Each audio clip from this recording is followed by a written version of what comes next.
Welcome to the Third Spiritist Federation of Florida Conference. Mediumship, a human attribute.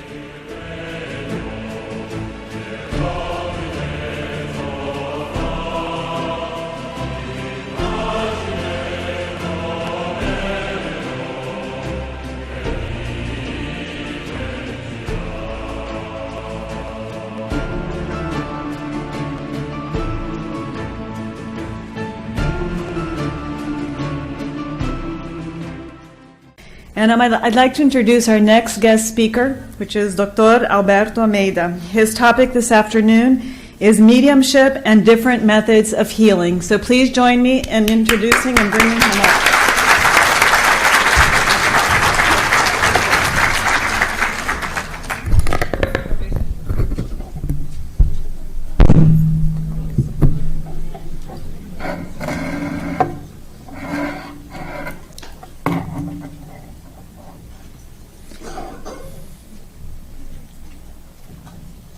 Procurei-te, desarvorado e triste, pelas terras distantes, em loucas aventuras com os outros, sem conseguir encontrar-te. Aonde chegava a minha ansiedade, deparava-me com as marcas dos teus pés no chão. Cobri os meus sonhos de angústia, dilacerando todas as minhas tentativas de te encontrar. Exauri-me sem resultado feliz e tombei vencido. Defrontei-me um dia com duas estrelas que se apagavam nos olhos de uma criança abandonada e amei-a. A sua voz sem palavras e a música da sua necessidade fizeram-me encontrar nós três, o próximo, a mim e a ti, soberano Senhor da minha vida. Não cesses de cantar, ó brisa ligeira que passeias pelo vale. Nem interrompas o teu curso, ó água transparente do regato.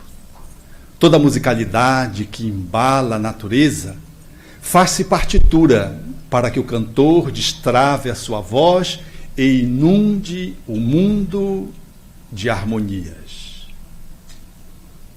Rabindranath Tagore, através da psicografia de Valdo Franco. Ela resume, numa boa medida, a ânsia do ser encontrar o divino. Tudo em a natureza conspira para um tropismo na direção do Criador. Em todos os reinos, há uma orquestração que, por assim dizer, se inclina para a reverência ao Criador, ao Senhor dos Universos. O espírito, na posição em que está, depois da sua escalada evolutiva nos outros reinos, guarda a mesma perspectiva vocacional. Muito embora, em inúmeras circunstâncias, ele se desconecte de si mesmo, e nessa fragmentação interior não logre conseguir fazer essa unção com o sagrado, encontrando o Criador e assim concluindo, estabelecendo o seu processo de aperfeiçoamento, de individuação, de evolução, de engrandecimento, de plenitude. E, tateando nessa busca, aqui e acolá, ele se perde nos desvãos existenciais para, em algum ponto, em algum momento, reencontrar o caminho de volta. É nesse sentido, talvez, que o movimento espírita, através dos centros espíritas, precisa estar muito atento, porque nós, enquanto seres espirituais que somos, fazendo uma jornada dentro de um corpo, às vezes estabelecemos uma interpretação às avessas. Nos consideramos como seres humanos e fazemos uma incursão espiritual, o que é totalmente diferente.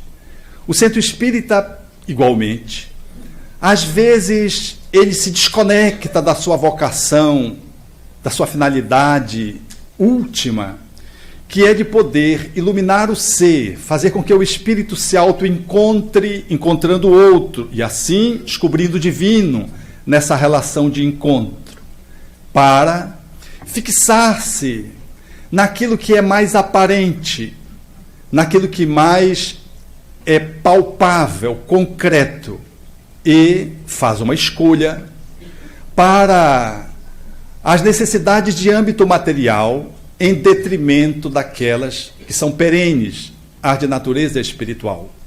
Foca mais no corpo do que na alma.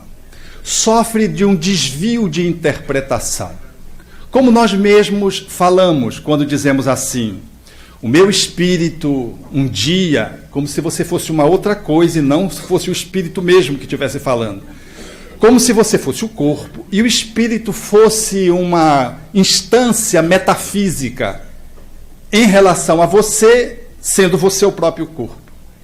É um desvio de análise que nos faz, muitas vezes, até nessa confusão, nessa hiperidentificação com o corpo, esquecer que somos espírito, que estamos reencarnados, ao ponto de convidarmos, às vezes, pelos chamados e os convites fúnebres, a sepultar a pessoa. Convidamos para sepultar Alberto Ribeiro. Não vai sepultar o Alberto, ele não se suicidou, vai sepultar o corpo dele.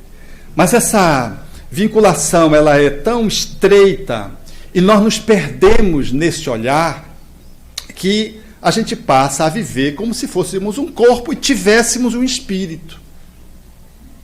Perifericamente, satelizando o nosso corpo, e não fôssemos o espírito que estivéssemos nos expressando pelo corpo. E assim, existencialmente, filosoficamente, às vezes nós pautamos a nossa vida calcada em cima da realidade corpórea em detrimento da realidade espiritual. E envelhecer, por exemplo, passa a ser um problema muito sério, porque a gente quer ser eterno, mas eterno em que sentido nós queremos ser eterno? Nós queremos perenizar o corpo, e aí como o corpo vai envelhecendo, nós entramos num conflito. Quando adoecemos, o fenômeno se dá de igual modo.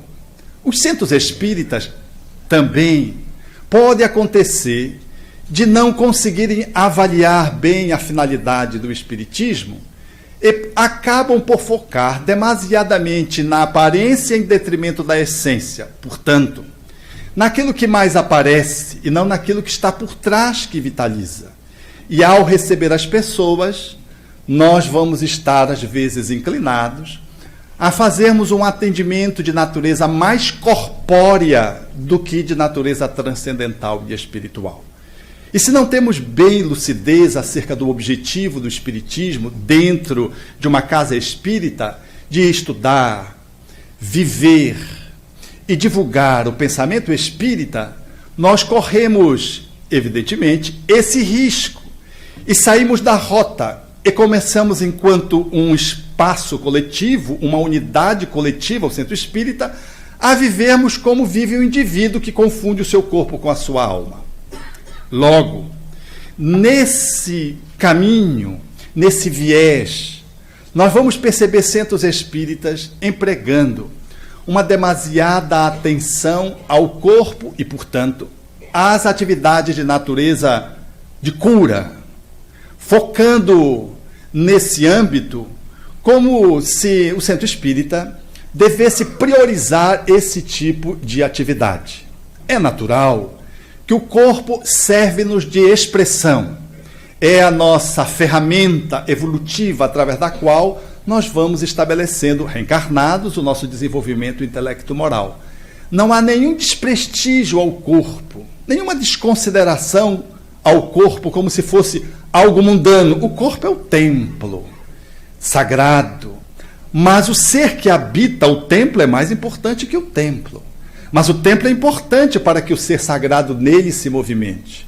É nessa perspectiva que talvez precisamos alinhavar algumas considerações no sentido de promover algumas conjecturas sobre o andamento do nosso movimento espírita, a fim de poder fazer o enquadramento das atividades de modo a que ele não se desvie da sua real finalidade enquanto célula pulsante de cristianismo, que ele deve ser, atendendo os espíritos que estão vestidos de um corpo e, portanto, sabendo separar um e outro para não confundir o meio com o fim, aquilo que é passageiro daquilo que é permanente. Nessa perspectiva, quando o centro espírita focaliza na cura, ele cria um ambiente de popularidade incomum, porque a maioria das pessoas estão direcionadas para atender às suas necessidades mais imediatas. E a cura corpórea é uma das demandas mais estimuladoras para que alguém possa se aproximar de um templo. E se o centro espírita ele divulga suas atividades e dá um status para esse tipo de atividade, corre-se o risco de nem se dar conta de poder acolher o sem número de pessoas que ali comparecem, mais interessadas na cura física do que qualquer outro desejo no âmbito da sua transcendência. As pessoas chegam e visualizam apenas o atendimento daquela necessidade imediata. É lógico, se há médios de cura, há uma finalidade, há uma necessidade. E Allan Kardec postulou isso muito bem, falando dos médios de cura, quando configura que essa mediunidade se manifesta pelo toque, pelo olhar, pelo sopro ou pelo gesto, e que os médios de cura poderiam, portanto, não só lograr oferecer a saúde e aliviar as dores sem uso de medicamentos. E faz um estudo muito interessante em O Livro dos Médios, tratando dessa mediunidade. Em A Revista Espírita, de 1867, um espírito que se assina como Abade Príncipe, ele, que fora médium curador quando encarnado, descreve uma página muito interessante, falando de que as pessoas, em geral, buscam apenas o atendimento de natureza material. E de que isto é aquilo que de menor serviço pode fazer alguém nesse âmbito da mediunidade. E diz ele, de que o médium curadouro, se ele pode dar o vigor à saúde, ele deve lograr estabelecer a pureza da alma. Esse objetivo, ele seria efetivamente consagrado como a cura no seu sentido lato da palavra, no sentido absoluto da palavra. Essa fala desse espírito, ela vem bem coincidente com as nossas demandas da atualidade. As pessoas, naturalmente, querem o benefício de natureza imediato, atendendo o seu corpo, mas não querem avaliar pelo que adoeceram e nem qual é o objetivo da doença. A doença sempre é uma metáfora, é um código, que fala de uma realidade do ser transcendente. Ela surge, às vezes, dentro de um panorama reencarnatório. Quando Silvério, em o livro Os Mensageiros, ditado por Chico Xavier, por Espírito André Luiz, através de Chico Xavier, assinala no seu planejamento a necessidade de reencarnar coxo e feio, para que não perdesse novamente a encarnação no campo das suas atividades mediúnicas, ele já dá conta de que muitos de nós, quando trazemos uma limitação de natureza hereditária ou congênita, ou quando apresentamos uma moléstia na infância crônica, ou na juventude, uma diabetes, por exemplo, infanto-juvenil, e que vai culminar por toda uma existência, há uma finalidade superior, de que aquela enfermidade surge como uma proposta de contenção para dar àquele espírito a possibilidade de uma disciplina e vitoriar naquela encarnação sobre si mesmo, aproveitando melhor o tentame, aproveitando melhor aquela experiência vivencial corpórea. Então a doença, que às vezes é vista como uma coisa pecaminosa ou uma coisa demoníaca, às vezes é o divino que está presente. Se você comer demasiadamente, o estômago dói, e essa dor fala de uma necessidade de contenção.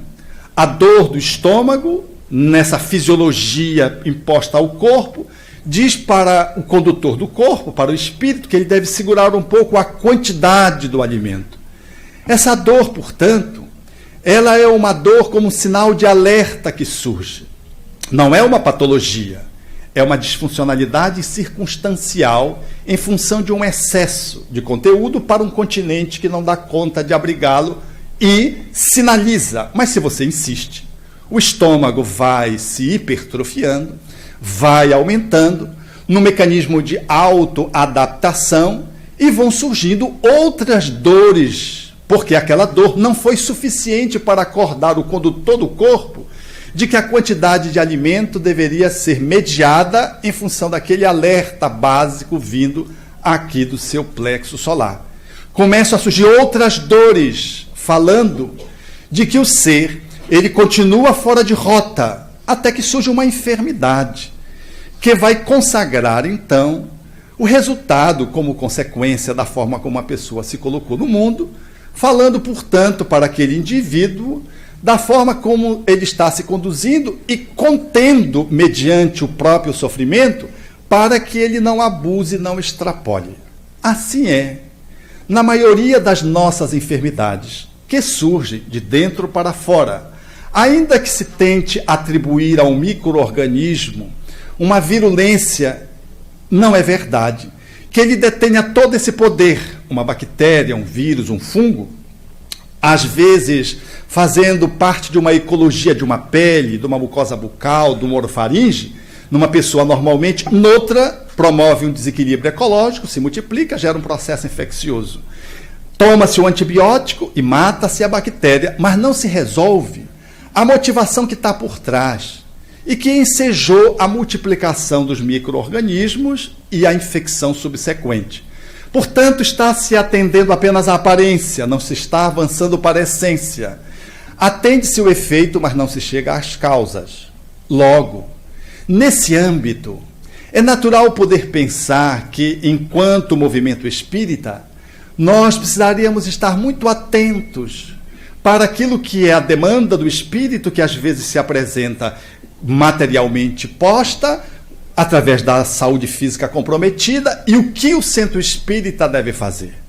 A mediunidade receitista, por exemplo, de excelência, que se consagrou, por exemplo, no Brasil, através de Chico Xavier, que ensejou a manutenção da homeopatia, que sofreram baque dos laboratórios, notadamente os americanos, e que sobreviveu graças à psicografia mediúnica, e que era oferecida dentro, em parte, dentro dos ambientes dos médios receitistas, e que asseguraram como que a não morte da homeopatia, ao lado de alguns poucos missionários que se mantinham desenvolvendo a homeopatia enquanto atividade médica, para logo depois reflorescer. É natural que uma receita tenha o seu espaço, é natural que um espaço mediúnico que acolha a saúde das pessoas também tenha dentro do centro espírita ali o seu recanto e a sua finalidade. Quando se fala logo de cura, já é um problema, porque curar, às vezes dizer que é uma reunião de apoio à saúde, talvez ficasse de melhor tom. Porque quando se fala de cura, mas cura de quê? Do corpo, da alma? Qual é a cura que está se tratando? Porque quando se cura o corpo, necessariamente não se logrou atingir a alma. Às vezes, curar o corpo é deixar que a alma se desmante. Às vezes, a doença é exatamente o container segurando o ser para que ele não possa derrocar definitivamente. Então, a enfermidade, que como manifestação do próprio divino no nosso corpo, ela funciona como um mecanismo regulador, mantendo a nossa homeostase, ela não é bem entendida. E olhada como, do ponto de vista da negatividade, nós procuramos erradicá-la, sem poder entender a sua linguagem. E assim queremos nos ver livre da enfermidade, mas não queremos saber pelo que nós enfermamos.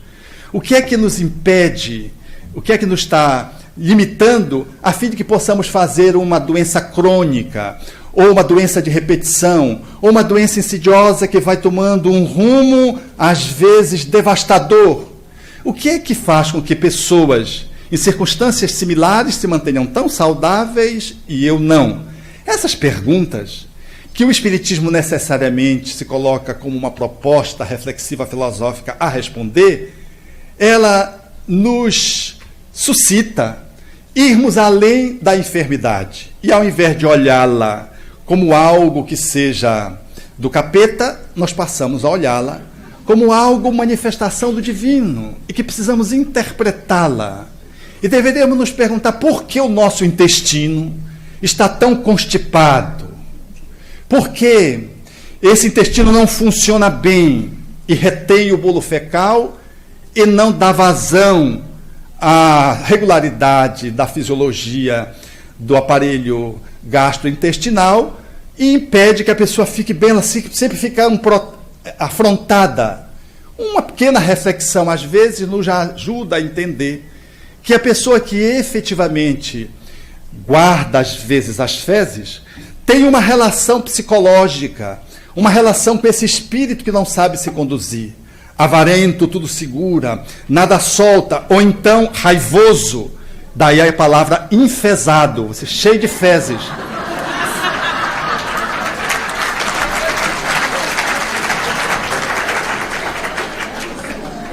Efetivamente, a linguagem popular deveria ensinar muito aos médicos. Quando a gente diz que fulano está carregando o mundo nas costas, às vezes uma doença que envolva a nossa coluna vertebral, ela está relacionada a alguém que se coloca como um super-homem e desonera os seus familiares que ficam numa posição ali preguiçosa, no bem bom. Enquanto aqueles se colocam nas suas costas e você quer salvá-los, você adoece e eles não evoluem porque não fazem o que precisam fazer. Então você está carregando o mundo nas costas, o mundo da família, está carregando o outro nas costas, num ponto e num nível e num tempo que está completamente não ecológico. E por isso você adoece. Assim, se pudéssemos olhar para as nossas enfermidades, nós haveríamos de encontrar que por trás dela está o espírito precisando fazer reflexões. O centro espírita, quando se detém nas posições de cura, especialmente nessa palavra cura, e desenvolve trabalhos nessa perspectivas, ele muitas vezes se desvia do seu objetivo em função do assodamento com que as pessoas o buscam e da vulnerabilidade com que se coloca o médium que se coloque nessa posição. Especialmente médiums que fazem hoje, pelo menos no Brasil, muita propaganda e faz muita fama e às vezes são objeto de estudos de países estrangeiros em função da sua mediunidade, eles ficam demasiadamente expostos e às vezes lançam mão do bisturi e fazem cirurgias à mão armada, o que é uma situação muito delicada, porque quando você tem uma psicografia, uma psicofonia, naturalmente você tem a página, ouve, medita, reflete e avalia se é de um espírito benfeitor ou não, se é de um espírito sofredor ou não. Mas como é que se avalia uma intervenção cirúrgica? O resultado é ela mesma. Se for um mistificador, então é muito perigoso essa atividade, mesmo sabendo que quando ela é exercida com equanimidade, de forma séria, num ambiente que lhe dê sustentação, o que é muito raro, assegura-se dentro do olhar da nossa ciência médica, a vulnerabilização de cânones que está posto na ciência em função de uma intervenção espiritual que subverte, por assim dizer, pelo menos 4 aspectos que envolvem a nossa biologia e a nossa medicina e que ficam, por assim dizer, águas abaixo, vão pelos ares, porque a hemostasia, a asepsia, a cicatrização e a anestesia, todos esses fenômenos que são fisiológicos, eles ficam completamente soltos diante de uma intervenção mediúnica, porque o bisturi corta, a pessoa não sente dor. O sangramento numa área mamária, por exemplo, que é uma área hipervascularizada, não sangra tanto. A cicatrização se faz num tempo recorde e a pessoa não sente nenhuma dor. Então, o processo da hemostasia, da anestesia, da asepsia, da cicatrização segue-se o processo da cicatrização do ferimento, da ferida cirúrgica, em tempo recorde e sem infecção. Isso é, para a medicina, um absurdo, porque isso subverte efetivamente os estudos que a ciência faz do ponto de vista acadêmico. Mas igualmente verdadeiro é que dessas intervenções, quantas vítimas têm surgido?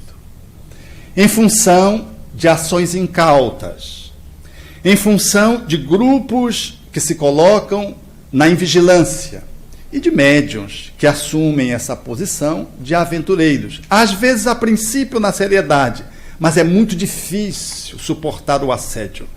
O assédio da fama, do status, o assédio do dinheiro, dos presentes, dos confortos, que advém daqueles que acessam o médium e, como que, colocam em xeque os seus princípios morais.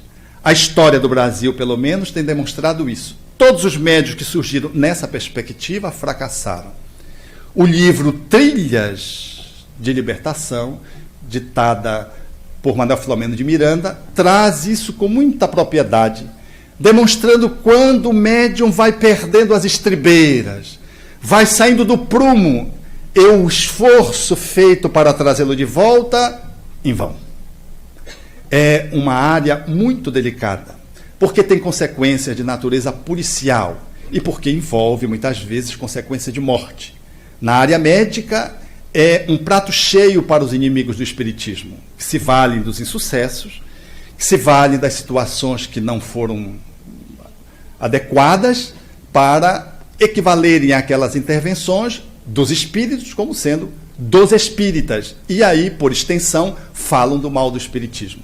Então é uma atividade para a qual o movimento espírita precisa estar muito atento, sob pena de mergulharmos nesse âmbito e nos perdermos dos nossos objetivos maiores. Porque a pessoa que chega no centro espírita, haja vista a nossa experiência trabalhando tupiniquimmente em Belém, no Pará, as pessoas chegam, se beneficiam e vão. Porque elas querem o benefício material. Não foi diferente com Jesus. Foram 10 curados, um voltou só. Então, esse percentual, ele ainda é hoje. Mas a gente quer segurar, não importa os meios. Depois a gente paga o preço em um ônus muito mais caro. Então, o nosso objetivo, efetivamente, é poder estar atento para o espírito.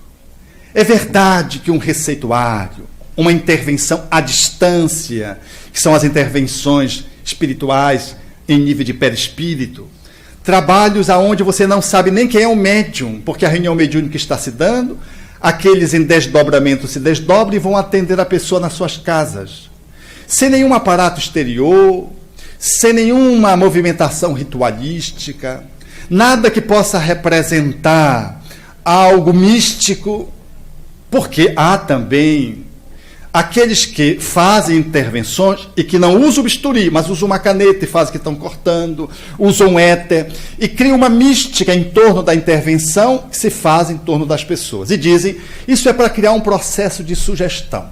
Mas olha, o espiritismo, ele vai tentando fazer exatamente o oposto.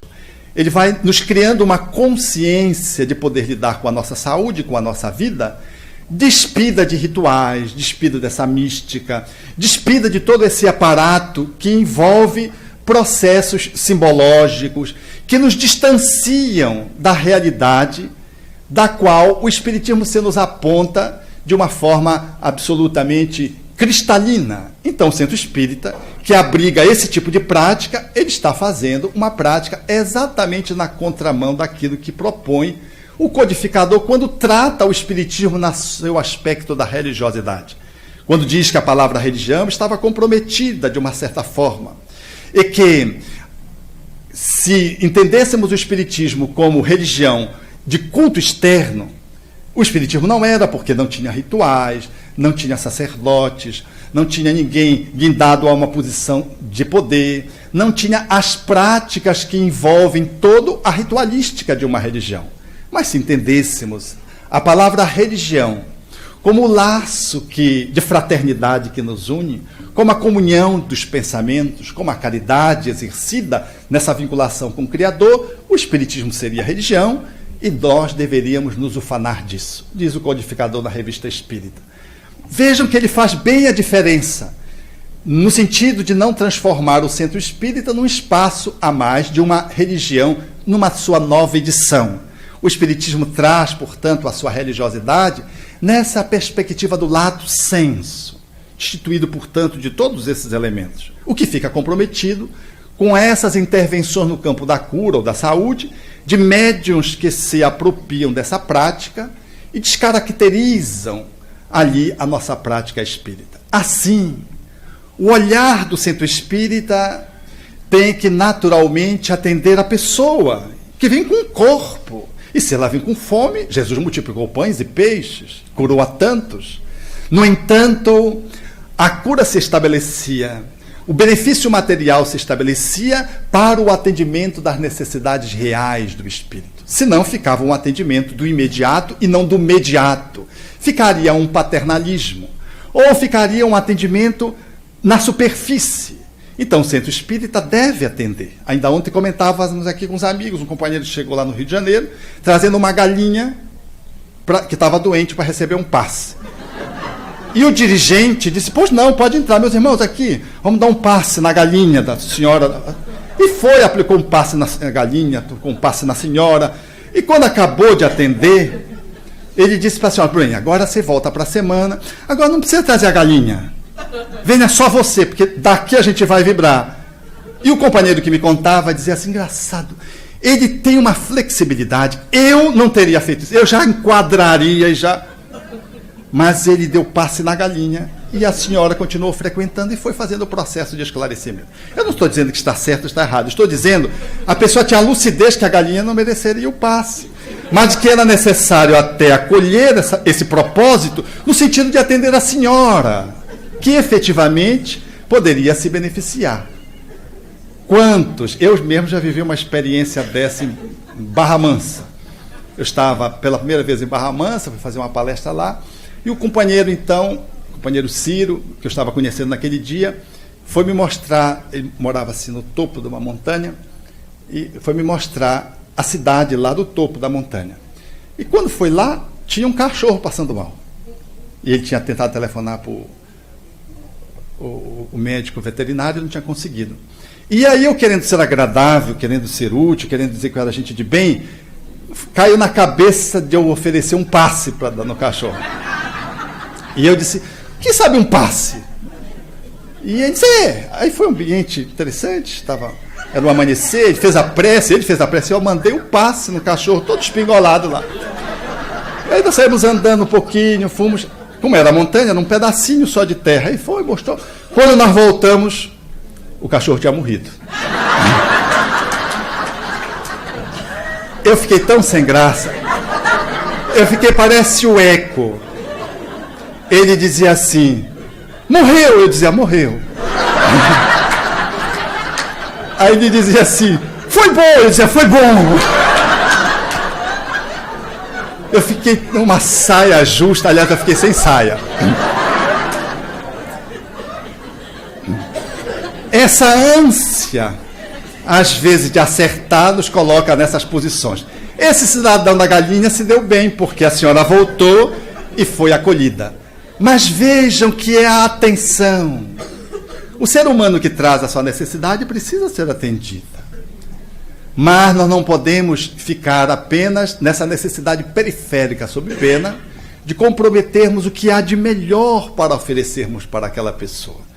Que nós adiamos a de eterno ou não oferecemos em função da nossa visão de espiritismo ser deformada, a gente fica só na periferia, atendendo só as necessidades de ordem material e corporal.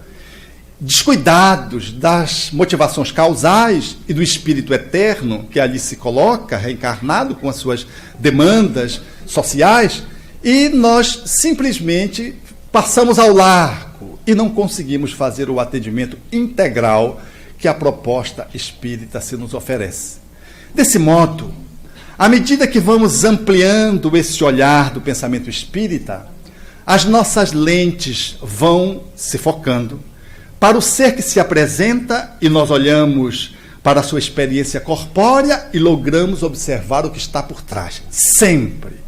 Seja no atendimento fraterno através do diálogo, seja ali no recepcionista, às vezes no diálogo que se faz após a reunião com o expositor da doutrina, ou no estudo dos atendimentos espirituais, do estudo sistematizado e outros, nós precisamos estar sempre atentos qual é o nosso objetivo, para podermos estar fazendo um estudo arqueológico daquilo que podemos fazer em termos de benefícios àquele que nos procura.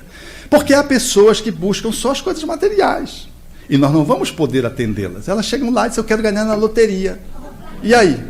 Eu vou frequentar aqui, porque as igrejas midiáticas no Brasil oferecem isso, a mão cheias. Então, às vezes, chegam no centro espírita querendo um benefício, um sucesso material.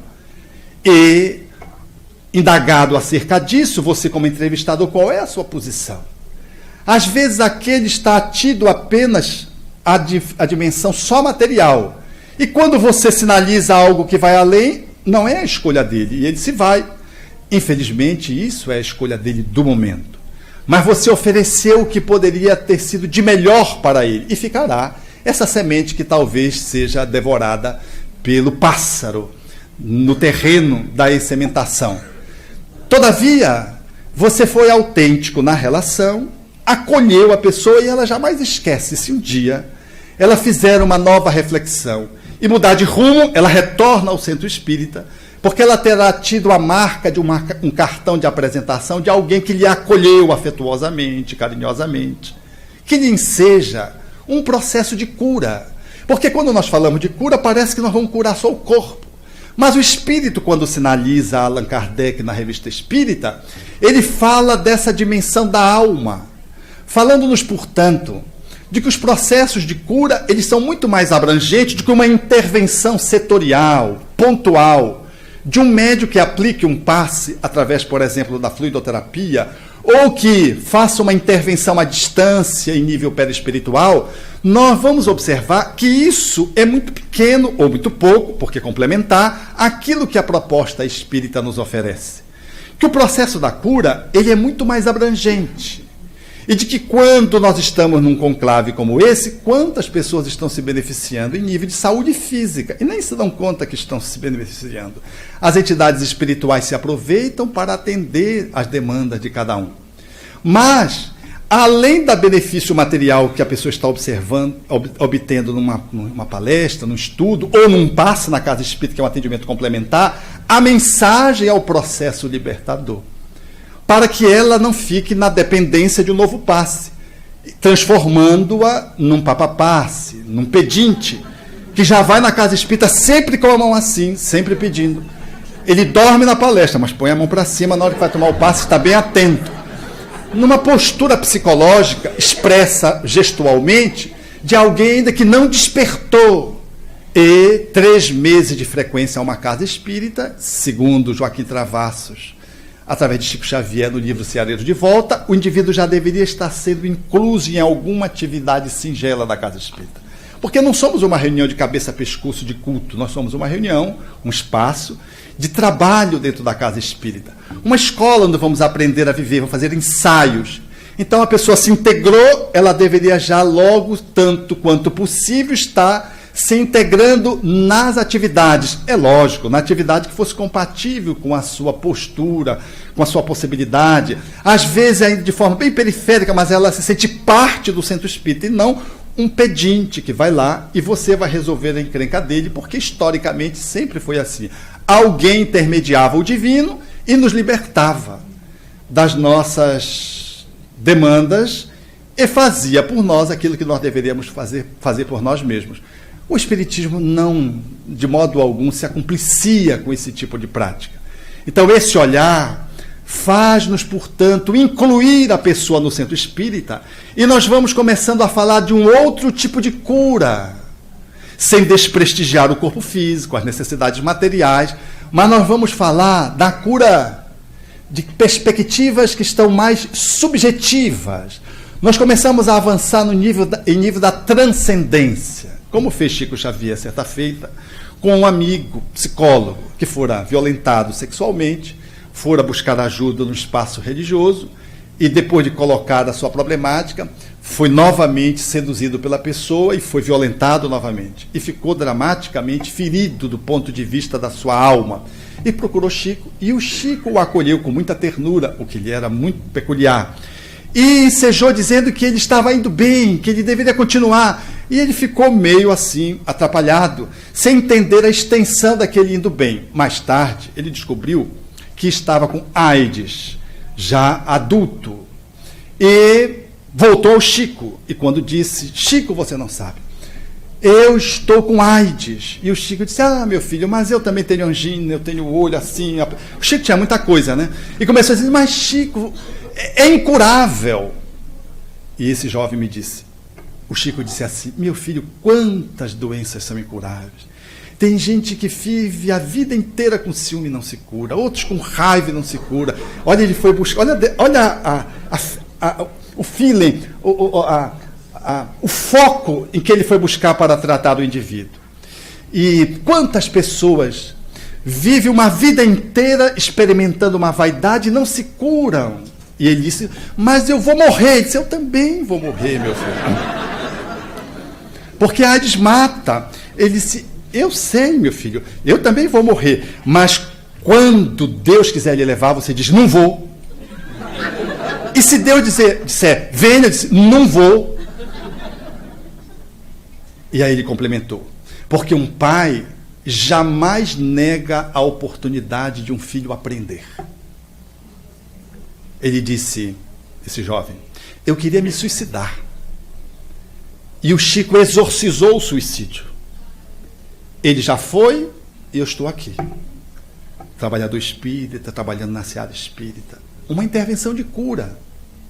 Não foi um passe, não pegou bisturi, não atingiu o perispírito num desdobramento que pudesse lhe facultar, por exemplo, uma transfusão de energias vigorosas. Uma intervenção de natureza psicológica, à luz do pensamento espírita, destituindo um psicólogo que estava no caminho do autoextermínio e que foi naturalmente brecado por uma intervenção de cura. Nós não temos avalia do quanto se faz de cura nas reuniões nossas, bem singelas, nas nossas reuniões mediúnicas. Há bem pouco tempo eu vivi uma experiência singular em Belém, com um espírito que se comunicara em função de um processo de vampirismo. Era um processo de ovoidismo. A monoideia, aquele espírito fixado lá na ovoidização, ele foi resgatado numa quarta-feira, onde se faz as nossas reuniões mediúnicas, e o processo foi muito doloroso, porque ele estava vinculado a uma mulher, numa vinculação psicoenergética com o esposo, numa vingança que todas as vezes que a mulher abria espaço psíquico, aquele espírito se valia disso na tentativa de alcançar o seu parceiro, porque tinha uma encrenca por trás. Naquela noite ele conseguiu ser desvinculado e foi uma experiência muito difícil, porque muito tempo vinculado a ela num processo de parasitismo espiritual, quando ele foi desconectado, ele tinha a sensação da inexistência, como se ele fosse inexistir, porque ele estava identificado a tal ponto com ela, que era como se ele se descaracterizasse. E a mãe, então, espiritual, o espírito mãe, o acolheu e lhe deu suporte de segurança para que ele pudesse, então, aceitar aquela cirurgia, por assim dizer, de cura que estava se dando numa reunião normal, mediúnica. Na semana posterior, a mãe se comunicou e veio agradecer. Ela disse, eu estou há 3 anos frequentando essa casa e cheguei querendo resgatar o meu filho, que estava vinculado à pessoa. E aqueles que me receberam aqui, os espíritos, me disseram que não era possível ainda resgatá-lo e que eu deveria, se aceitasse o convite, poder me dedicar, enquanto esse tempo ia correndo de trabalho, a fim de que o resgate pudesse se dar em tempo adequado, eu poderia ir me dedicando aqui, atendendo a instituição, notadamente as crianças. Os espíritos estão reencarnados nessa faixa etária. E eu estou há 3 anos trabalhando nessa casa. E semana passada eu tive 2 surpresas. Quando eu acolhi o meu filho, eu descobri que eu amo mais o meu filho do que eu amava. E a segunda de que eu não tenho só um filho.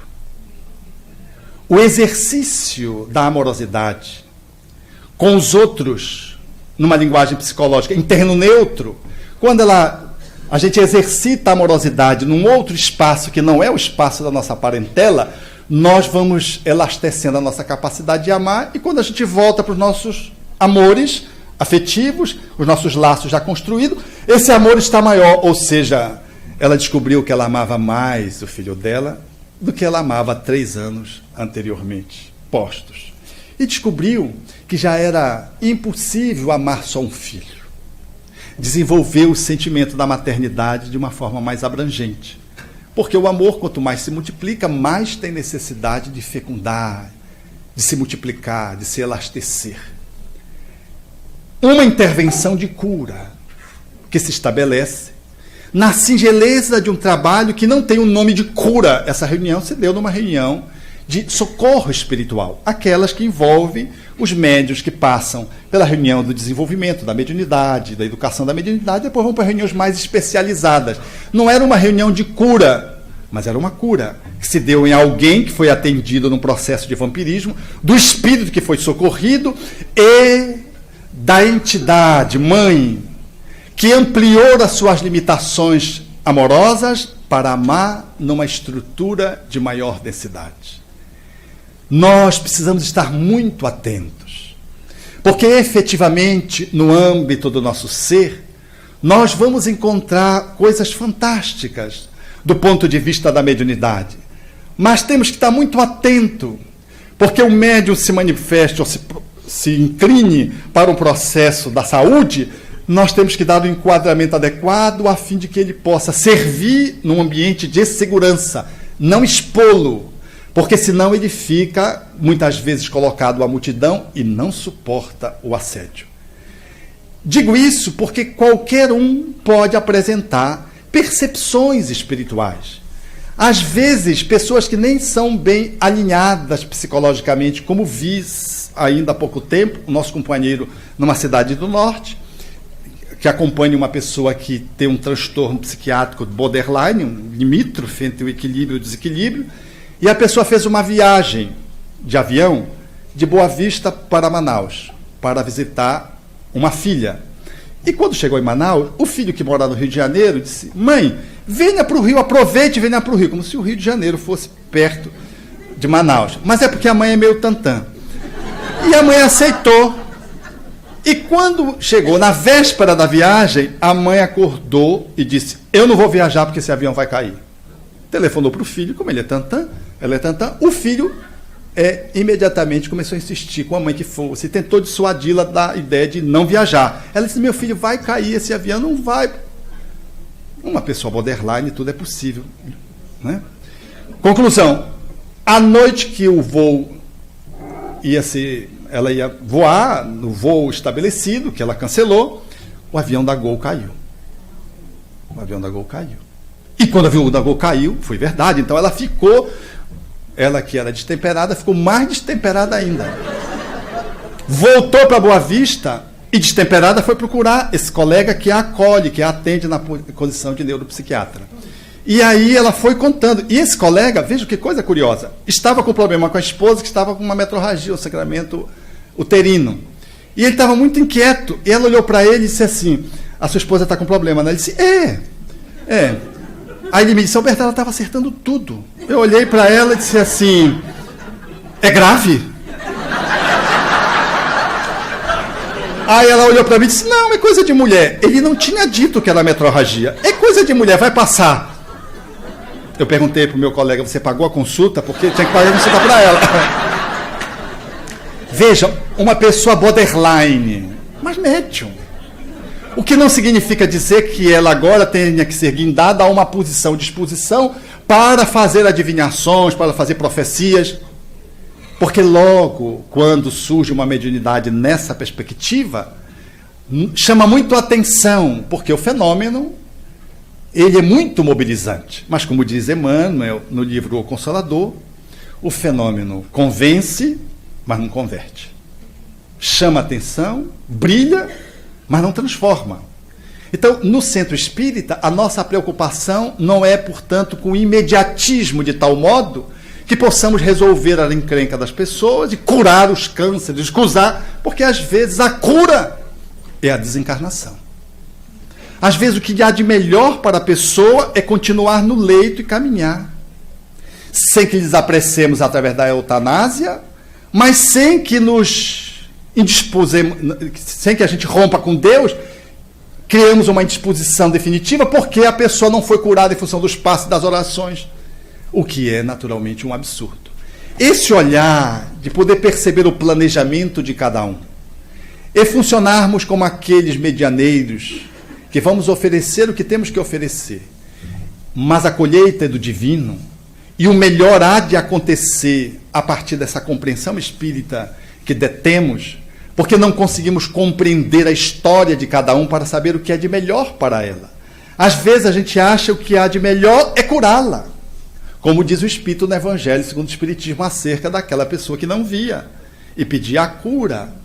E ele então faz a sua fala dizendo acerca da sua cegueira, faz uma fala em torno da cegueira e depois se dirige a ela, porque cada pessoa tem uma necessidade específica. E às vezes há situações que nós precisamos passar, é melhor para nós passarmos.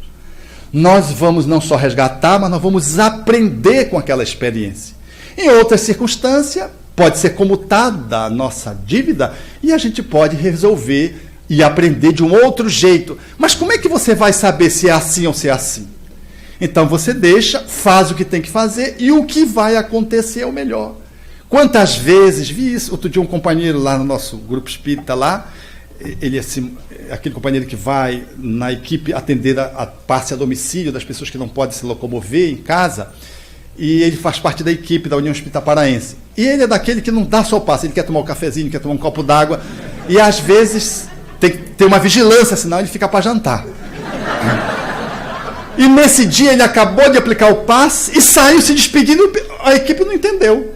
Porque ele sempre fica um pouquinho, conversa um pouco, toma um cafezinho, e ele saiu, e quando chegou ainda era uma vila, quando chegou na porta da vila, ainda viu os familiares daquele que seria o defunto logo em seguida, chamarem a equipe.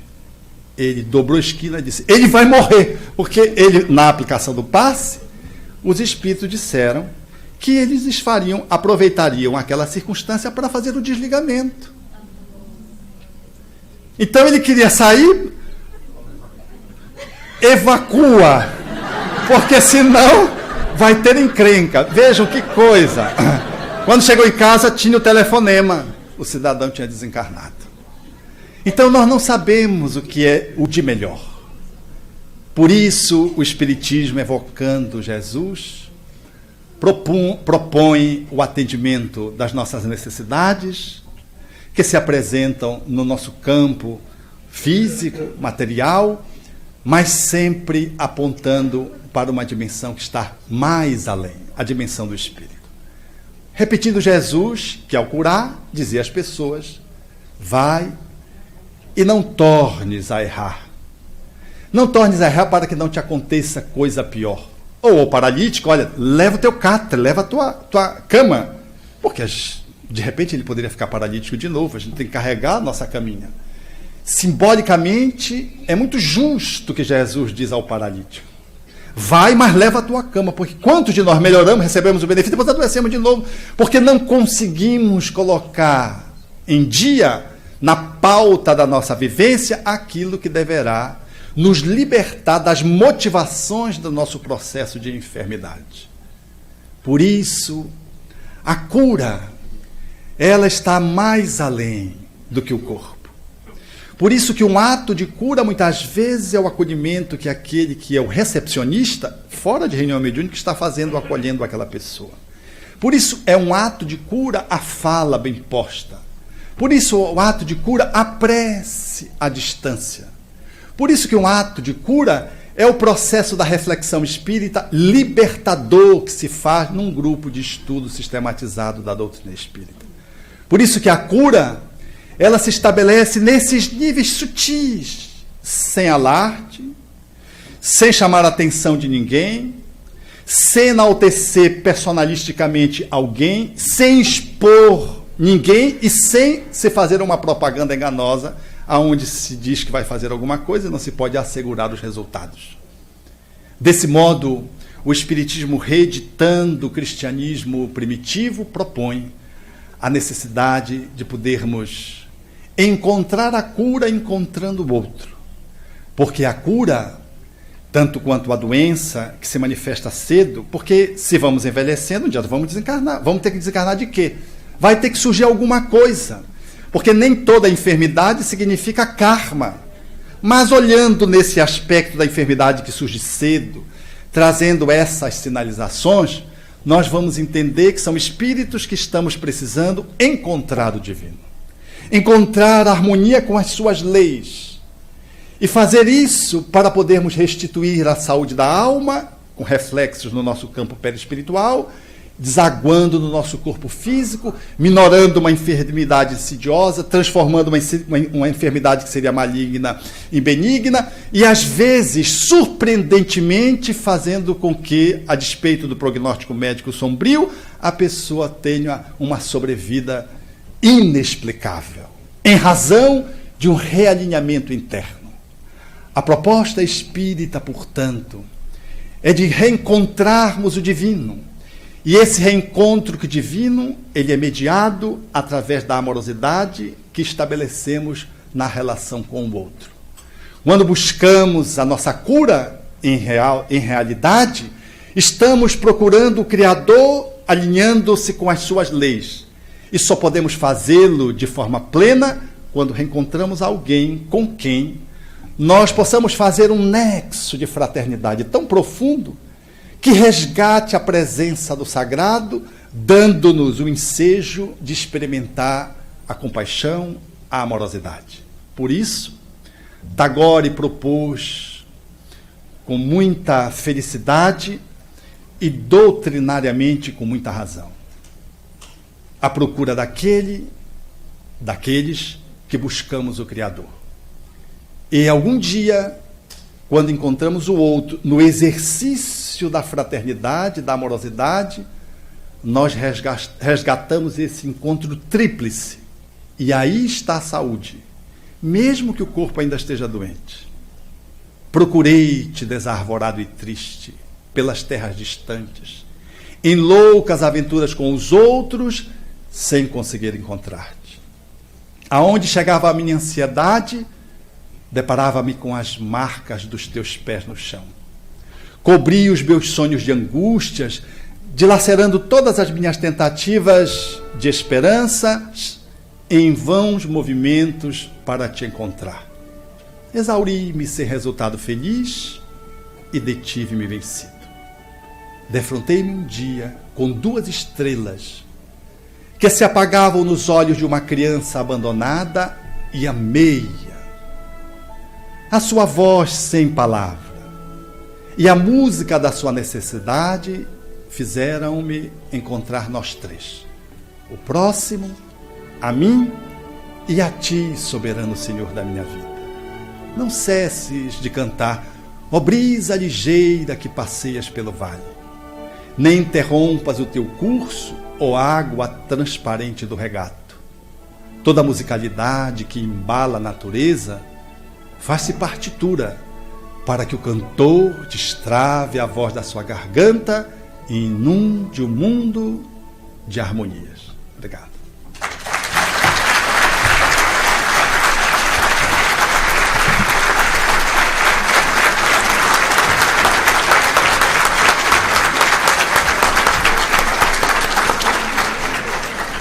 Thank you very much, Dr. Almeida, for the wonderful talk. Thank you. We're going to have a shorter break.